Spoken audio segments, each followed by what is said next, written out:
Hey, bon vendredi à tous. Petit conseil de magasinage de pneus. Juste un, parce que sinon ça fait des capsules épouvantables. Le Treadwear, la cote d'usure, on entend parler quelques fois, assez rarement. C'est rare que les gens s'en préoccupent. Pourtant, ça a une incidence qui est quand même importante sur votre magasinage. Pour pas mettre ça compliqué, imaginez-vous qu'on va prendre la même marque puis la même grandeur, pas de chicane, pas que vous ayez d'autres critères là, pour comparer. On va prendre, mettons, une grandeur relativement générale dans un 16 ou un 17 pouces. Imaginez deux Yokohama, par exemple. Ici, j'en ai, juste pour que vous compreniez, en passant, c'est une cote, la fameuse cote d'usure, c'est une cote de 0 à 1000. Il n'en a jamais en bas de 180, puis il n'y en a jamais en haut de 800. Là.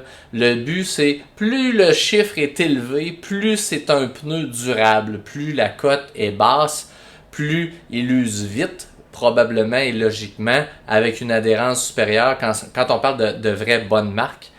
Dans les cas de pneus de très bas de gamme, comme les pneus chinois, ces choses-là, ben la recette est tellement médiocre qu'on peut avoir le pire des deux. Donc, ça veut dire une usure rapide sans pour autant avoir le summum de l'adhérence au sol, parce que finalement, le caoutchouc se désagrège. Ça, c'est une autre histoire. Mais dans toutes les marques nationales de qualité, il y a une certaine teneur et fiabilité à ce chiffre-là qui, je vous le dis tout de suite, est un chiffre pour comparer les gammes entre elles. Donc, ce n'est pas une norme, c'est pas normé par une entité extérieure. C'est des critères qui sont utilisés à l'interne par chaque compagnie. Donc, un 600 de Treadwear dans le Yokohama ne peut pas être identique à un 600 dans le Michelin ou dans le Pirelli, exemple. On les compare entre eux, mais surtout dans la même gamme pour suivre le dossier. Donc ici, quand je vous parle de mon dossier, là, deux pneus similaires, même grandeur, tout ça, Yokohama toutes les deux, puis, mais c'est complètement un client différent, là. C'est deux choix complètement différents, il ne faut pas se tromper, on pourrait faire une erreur de magasinage. Imaginez, ici j'ai un Yokohama Advent Fleva, qui est un véhicule performance, un pneu performance, puis ici, j'ai le fameux, là, très populaire Ascend GT, qui est un pneu de tourisme. La différence entre les deux, vous allez comprendre, le Advent est un pneu dans la famille des pneus Advent, il y en a plusieurs, qui est un pneu performance, très adhérent, mais c'est très fondant.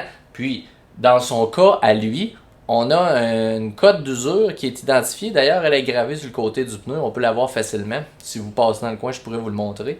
C'est marqué Treadwear, oui, en anglais, les pneus sont marqués en anglais. C'est marqué 300. Donc 300 sur 1000, c'est relativement un pneu qui fond vite. C'est un pneu qui est adhérent, qui est performant, mais il n'y aura pas la qualité de la durabilité. Dans le cas du pneu que je vous parle, qu'on pousse beaucoup ici pour la plupart des gens, parce que la plupart des gens font du tourisme, ça veut dire promenade, aller-retour, travail, épicerie, voyage bien simple, Québec, Montréal, etc. On appelle ça du pneu de tourisme, des pneus réguliers, monsieur tout le monde, qui veulent que ça dure longtemps. Le Ascend GT est un très bon pneu, très durable, la qualité. Lui, sa cote, c'est 740. Comme vous voyez, il y a vraiment une cote supérieure en durabilité au Fleva. La différence, c'est simple, c'est qu'on veut que le client fasse plusieurs années, puis il veut vraiment, le client, avoir un qualité-prix en termes de coût pour kilomètre parcouru. C'est pour ça qu'on vise des pneus de ce type-là. Pourtant, c'est la même marque. C'est qu'on choisit en fonction de nos besoins. C'est important.